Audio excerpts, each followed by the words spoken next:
하나님의 말씀은 예레미야서 1장 14절에서 16절 말씀까지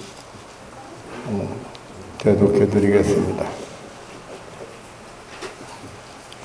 여호와께서 내게 이르시되 재앙이 북방에서 일어나 이 땅의 모든 거민에게 임하리라. 나 여호와가 말하노라. 내가 북방 모든 나라의 족속을 부를 것인즉 그들이 와서 예루살렘 성문 어귀에 각기 자리를 정하고 그 사면 성벽과 유다 모든 성읍을 치리라. 무리가 나를 버리고 다른 신들에게 분향하며 자기 손으로 만든 것에 절하였은즉 내가 나의 심판을 베풀어 그들의 모든 죄악을 징계하리라. 아멘. 16절 말씀까지 대독해 드렸습니다. 예레미야 선지자는 제사장의 아들로 태어나서 나라가 우상 숭배로 인해서 망하는 비운의 시대를 살면서 예언한 선지자입니다. 젊어서 선지자로 부름받아서 약 50년간 선지자 사역을 감당했습니다. 요시야 왕 14년부터 시드기야 왕 11년까지 약 50여 년간 선지자 사역을 했습니다. 예레미야의 예언 사역은 참으로 비극적인 것이었습니다. 자기 족 유다가 죄로 인해서 바벨론 침략을 받아 망한다고 하는 이 비극적인 사실을 예언했습니다. 그런데 이 예루살렘 선지의 예언 중에는 우리가 만난 이 시대를 향한 역사적 교훈이 담겨져 있어서 공감을 주는 내용들이 있습니다. 예루살렘의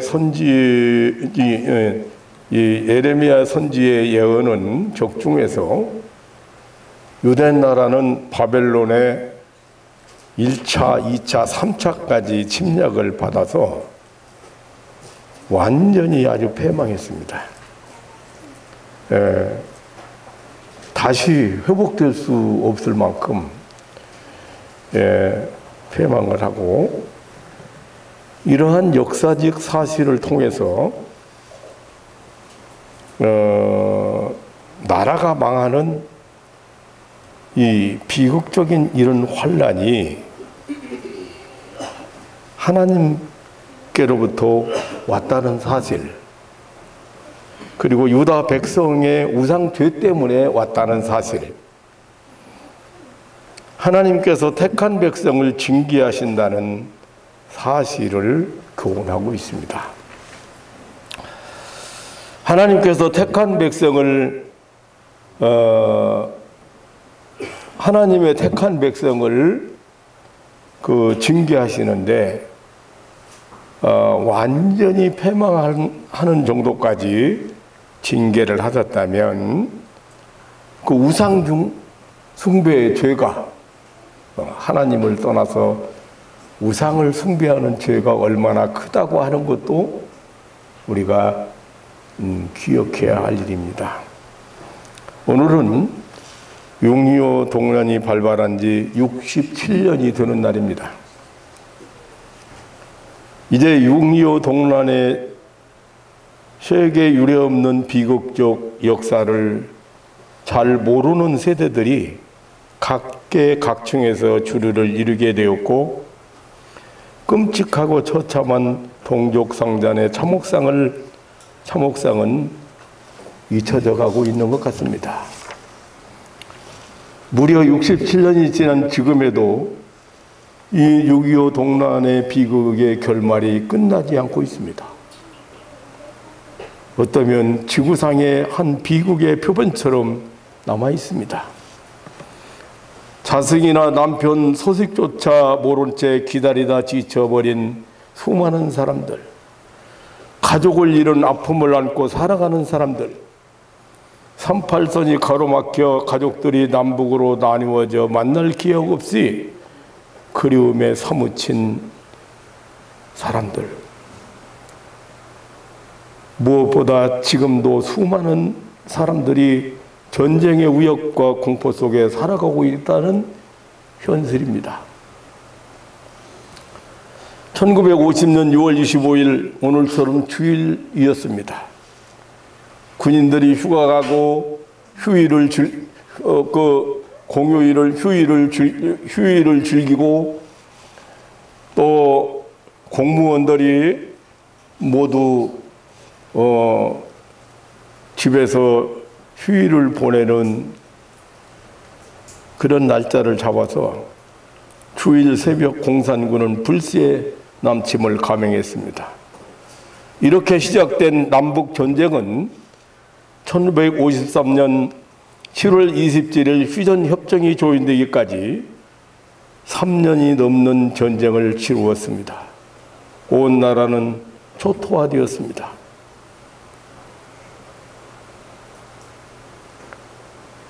곳곳에 허물어진 전원만 남고 굶주리고 전염병으로 온 나라는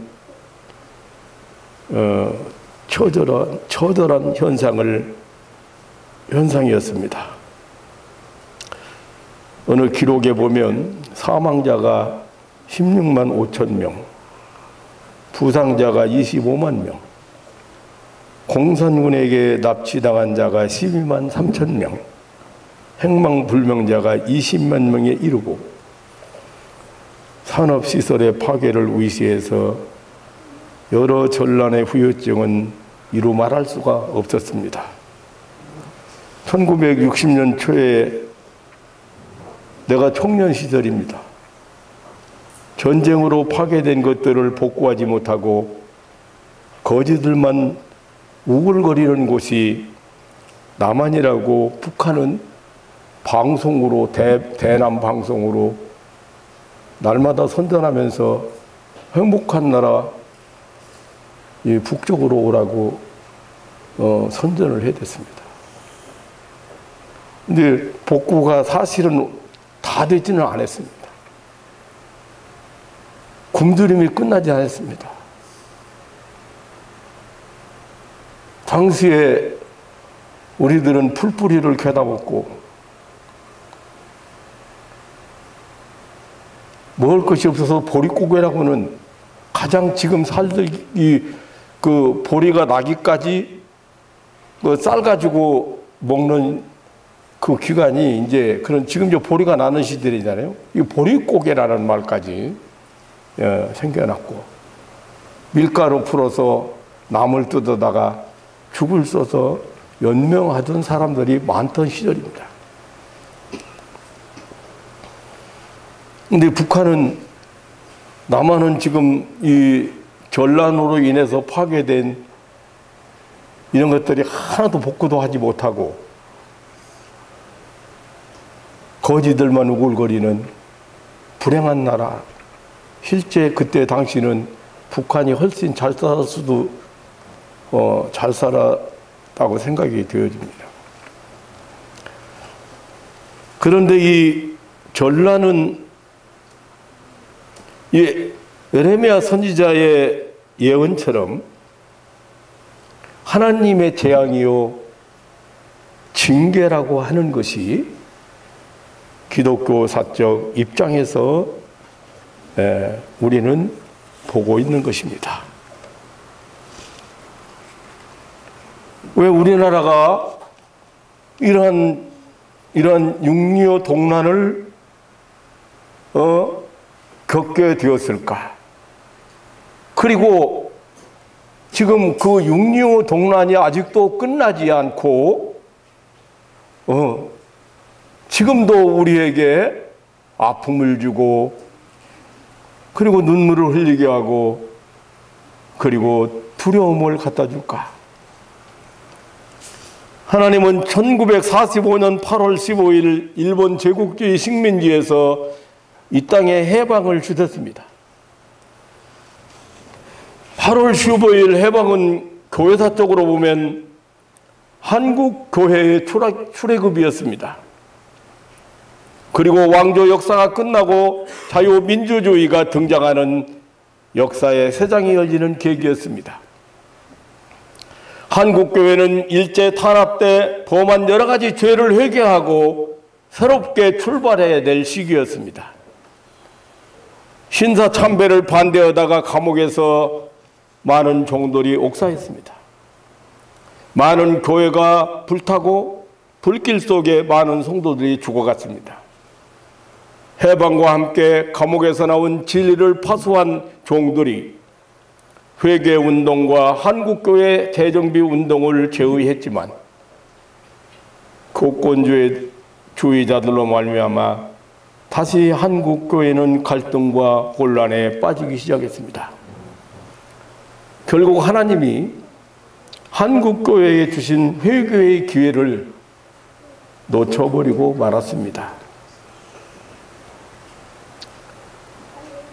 여러분, 한국교회가 회개해야 된다, 해방과 동시에 외친 그 이유를 여러분 아셔야 돼요.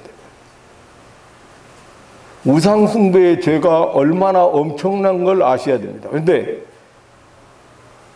이 어느 정도 이제 우상숭배했다 이 정도가 아닙니다. 1938년 9월 10일에 평양 선문교회 예배당에서 모인 조선 예수교회 장로회 27회 총회는 일본 제국주의 압제에 굴복해서 신사참배를 하자고 가결을 했습니다. 그 가결문을 보면 참으로 통탄하지 않을 수가 없습니다. 제가 잠시 본문 그대로 낭독해 보겠습니다.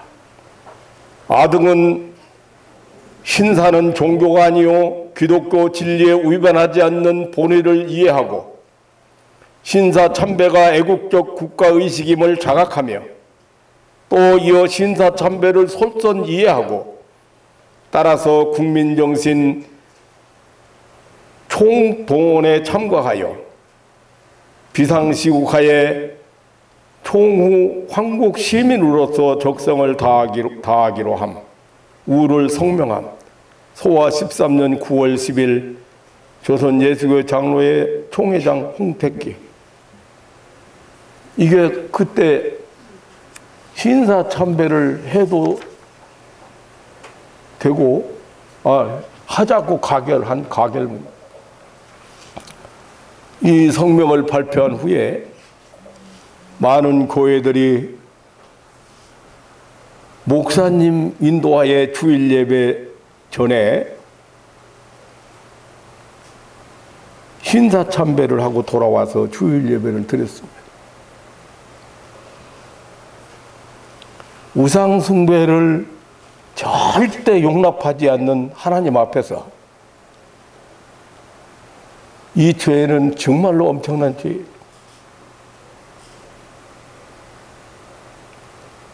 육류가 발발할 수밖에 없는 하나님의 징계일 수밖에 없는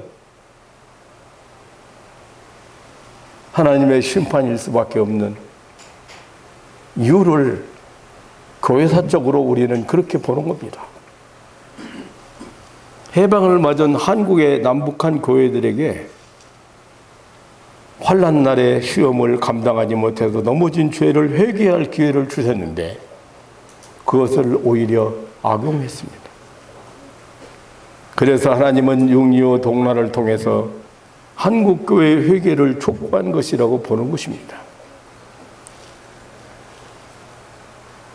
나라와 주권을 빼앗겨버린 치욕스러운 그런 일제 식민지에서 나라가 해방되었습니다.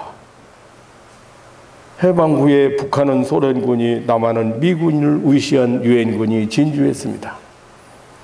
1945년 12월 소련 모스크바 그 삼상회의에서 미국과 영국과 중국과 소련 4개국이 5년간 한국 신탁 통지안을 결정했습니다. 그 이후부터 우리 한국은 외세에 의해서 분단의 조짐이 시작됐고 결국 38선이 그어지고 나라는 부동강이 나고 말았습니다. 이제 동양의 예루살렘이라고 불렀던 평양의 교회들, 그런데 그 교회, 평양의 교회가 신사참배를 가게한 이 평양의 교회들, 북한의 교회들은 흔적조차 없이 사라져버렸고 지금 그 흔적을 볼 수 없을 그 북한의 교회들이 없습니다. 6.25 동란은 공산주의와 공산주의 그러면 사람들이 잘 몰라요. 공산주의는 유물주의입니다. 물질, 다르게 말하면 물질만 있으면 행복하다고 하는데 물질이 우리를, 인간을 행복하게 만든다는 주의고 무신론이에요. 신이 없다고 하지만 사실은 물질이 신이에요. 그렇기 때문에 그 유물주의, 이 무신론, 이 공산주의, 그 공산주의하고 자유민주주의의 대결이 이게 지금 다시 말하면 하나님을 부인하는 세력하고 하나님을 섬기는 세력과의 대결이 이 6.25 동란이라고 볼 수가 있는 거예요. 우리는 공산주의, 이 공산유물주의가, 무신론이 인류의 정의, 자유, 사랑, 평등을 무너뜨리는 비기독교적인 정체임을 6.25 동란을 통해서 절감하게 되었습니다. 그런데 지금까지도 이 공산사상, 이 유물주의 사상을 표방하는 수많은 사람들이 나라 안에 남아 있어서 나라를 많이 혼란스럽게 만들고 있다. 예레미야 선지자가 말한 대로 6.25 전란은 우상 숭배죄에 대한 하나님의 심판이요 징계라는 사실이 확실하다고 저는 생각합니다. 그리고 하나님은 전 세계라는 환란을 통해서 이렇게 죄를 징계하시는 분이라는 사실도, 그 예레미야의 주장도 분명하다. 이러한 주장은 이 세상 역사가 결코 우연이 아님을 알려주고 있습니다. 그것이 하나님으로부터 온 것을 알게 함으로써 회개할 기회를 주시는 것이고, 무서운 이 환난을 볼 때 우상 숭배의 죄가 그 환난보다 더 크다는 것을 깨닫게 되는 것입니다. 그런 중에도 하나님은 이 전쟁이란 환난을 통하여 남한 전역에 복음 운동이 불일듯 일어나게 섭리를 하셨습니다. 6.25 동란으로 월남한 많은 북한의 기독신자들로 말미암아 남한 전역에 새로운 교회 운동이 일어나게 되었습니다. 6.25 동란 이후에 남한에서의 기독교 신자 증가율은 대단한 것이었습니다.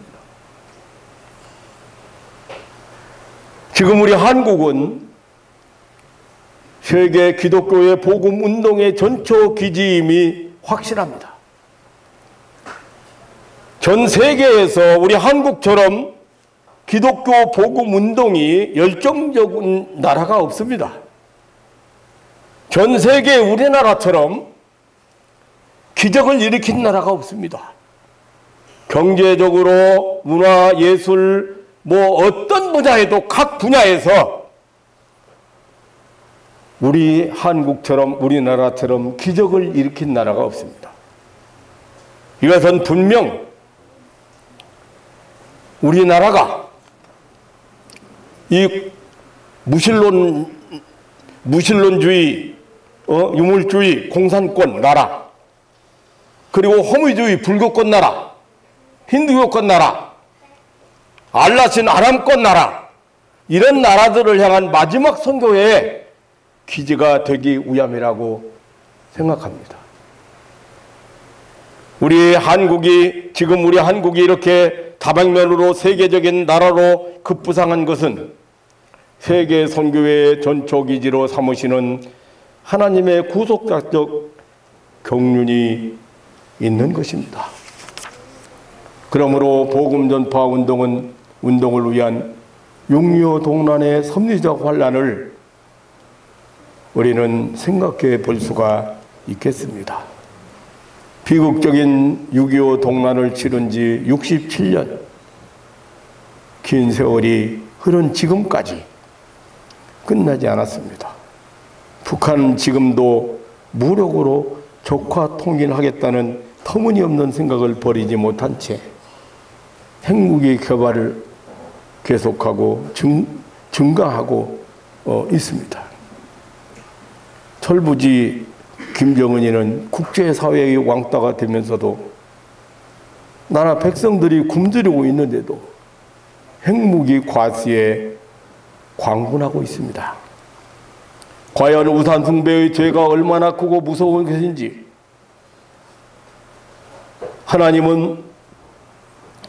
하나님의 이 구속 역사를 성취해 가시는데 우리가 상상하지 못할 어떤 계획을 가지고 계신지 우리는 6.25 67년을 맞이하면서 한번 생각해보고 지나가고 싶어서 제가 오늘 에레미야 선지의 선지 예언의 일부를 저와 함께 생각을 했습니다. 근데 묘하게도 에레미야는요,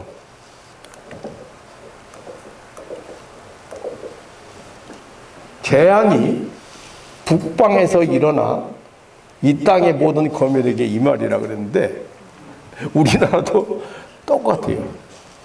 끓는 가마솥이요, 남쪽으로 기울어졌어요. 그러니까 가마솥에 끓는 것이 어디로 쏟아져요? 예, 이런 내용들이 묘하게 일치되는 부분이 있습니다만 그보다는 이 내용을 통해서 하나님께서 이런 환난을 통해서 징계하신다는. 그런데 지금 16절에서 보면 왜 이러신가? 무리가 나를 버리고 다른 신들에게 분양하며 자기 손으로 만든 것에 절하였은지요. 이게 뭡니까? 우상 숭배지 않습니까? 내가 나의 심판을 베풀어 그들의 모든 죄악을 징계하리라고 해야.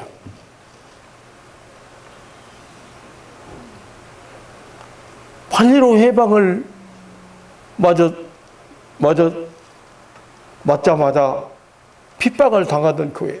여러분 잘 몰라서 그렇지 일본 놈들이요, 이 성경 금서가 된 성경이 많습니다. 못 읽게 한 거, 못 쓰게 한 거.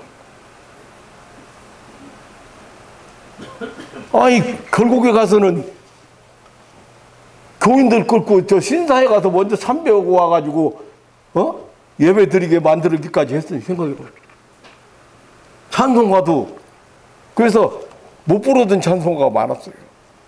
출애굽기 같은 것도 못 하겠어요. 거기에 이스라엘 백성들 해방되어 나오는 거, 하나님이 어떻게 이스라엘 백성들을 해방시켜서 끌어냈는가 그거잖아요.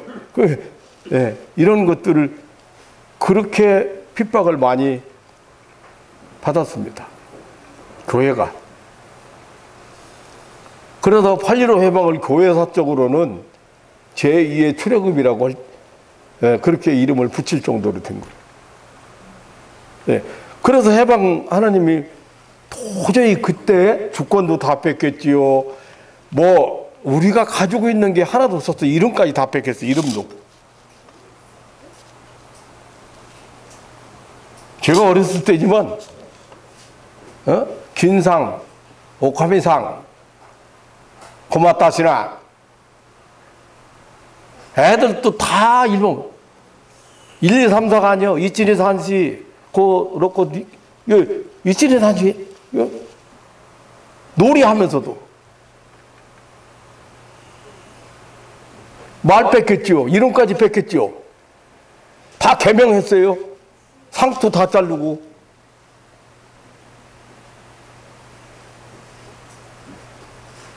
회복이라는 건 상상도 못할,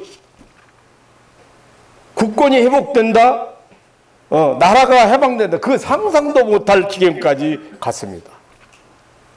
그러면 우상숭배의 죄가 얼마나 어마어마한 거예요. 그런데 그 전쟁이 지금도 안 끝나고 있다는 거예요. 지금 유일하게, 온 세계에서 유일하게. 그런데 우리는 여기서 하나님의 섭리를 생각해 보지 않을 수가 없다는 사실입니다.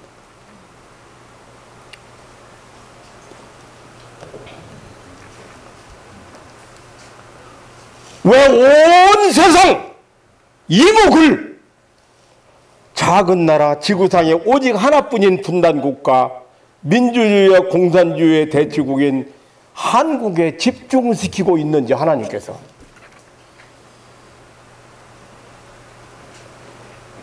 구속사적인 입장에서 생각해 보아야 합니다.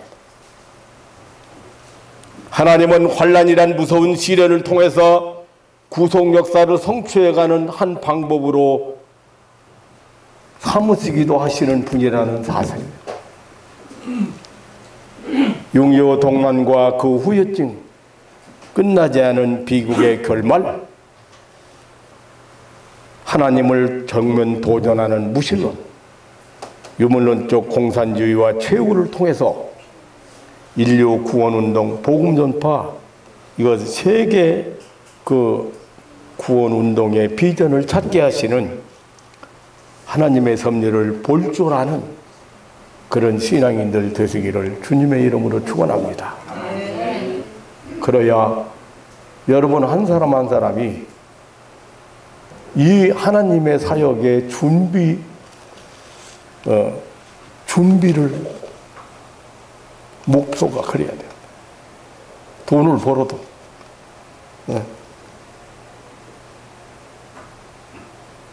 유진사님, 그냥 돈 벌어서 그냥 잘 먹고 잘 살려고 하지 말고 북한에 해방되면 북한에 가서 큰 한약재상 차린다고 생각하시고 준비하시라고 그 말이야.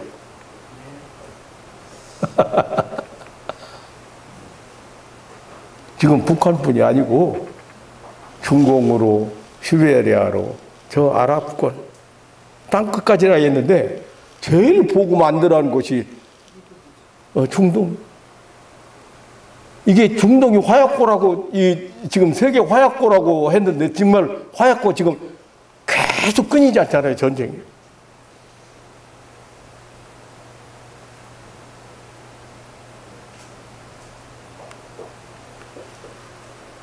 돈 벌려고 세상에 태어난 거 아니니까 돈 벌려고 아등아등 할 필요는 없겠지만 목표를 세웠다면 그래도 하나님의 이 세계 선교 비전을 우리 읽을 줄 알고 준비하는 신앙인들 돼야 돼. 그러니까 지금 김병은이 저렇게 해가지고 세계 이목을 집중시키고 있는 이유가 있어요. 예, 저거 스스로 망하게 돼 있어요. 그런데 세계 이목을 집중시키면 어떻게 돼요? 한국에 대해. 예, 지금 엄청나게 계속 집중시키고 있어요, 한국을. 여러 가지로. 예, 하다못해 노래 부르는 애들까지 가서, 뭐, 어저께 보니까 뭐, 음반 판매 1위? 외국 가서, 이 한국에 대해서 이 사람들이요, 놀랍니다. 이 작은 나라가, 그 전쟁통에 폭삭 다 전후망했던 이 작은 나라가, 그것도 반 조각 잘라진 나라가 어떻게 이렇게 경제 성장을 일으켰으며, 네, 어떤 분야에서도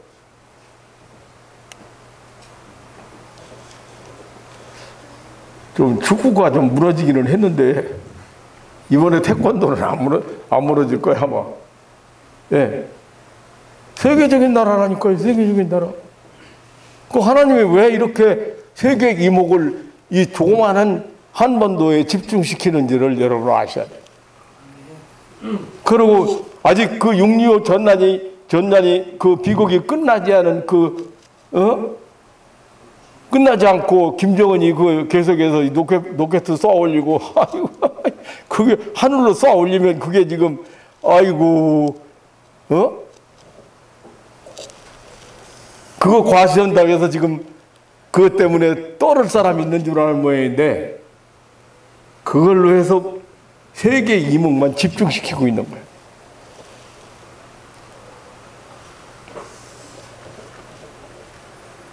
이 공산주의 최후를 통해서 인류 구원운동, 복음 전파, 세계 선교운동, 이 구원운동의 비전을 찾게 하시는 하나님의 섭리를 여러분 볼 줄 아는 신앙인들 되시기를 주님의 이름으로 축원합니다.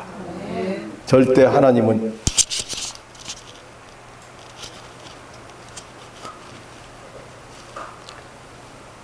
이제 당신의 뜻을 확실하게 이루실 것을 저는 믿습니다.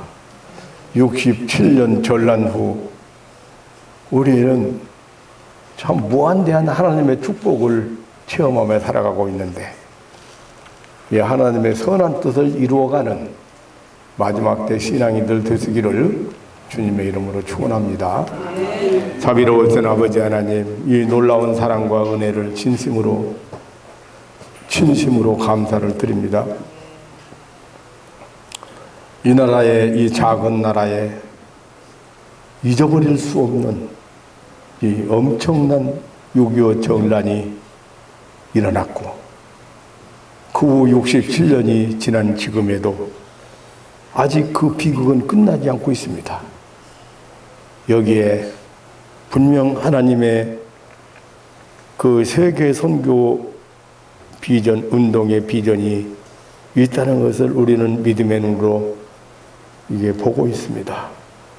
하나님 아버지, 이 하나님의 그 구속사적인 역사를 구속사적인 눈으로 보아서 하나님의 섭리를 알 수 있고, 그리고 그 섭리 앞에 순종하고 따를 수 있는 그런 신앙인들 되게 하옵소서. 자비로우신 아버지 하나님, 이 나라 이 민족을 지금까지 붙들어 주신 하나님, 이제 새로운 정부가 생기고 새로운 일꾼들이 하나님 일을 시작하고 있습니다. 하나님이 저들에게 지혜를 주시고 충성심을 주시고 나라를 위해서 흘성할 수 있는 마음을 주시고, 마음을 열고 자신을 열고 자신을 비우고 정말로 이제 큰 일꾼들로서 충성을 다하도록 하나님 축복하여 주옵소서. 자비로우신 아버지 하나님, 오늘 또 이 사랑하는 가족들이 주님 앞에 머리 숙였습니다. 하나님 아버지, 어마어마한 하나님의 축복 앞에 그게 눈이 안 보여서 이 세상 것 때문에 혹은 물질적인 것 때문에, 육신적인 것 때문에 하나님을 멀리하거나 하나님을 떠나는 그런 불행한 사람이 있어서는 안 되겠습니다. 마지막 시대에 사명자로 살아가도록 축복하여 주옵소서. 감사하오며 예수님의 이름으로 기도하옵나이다. 아멘.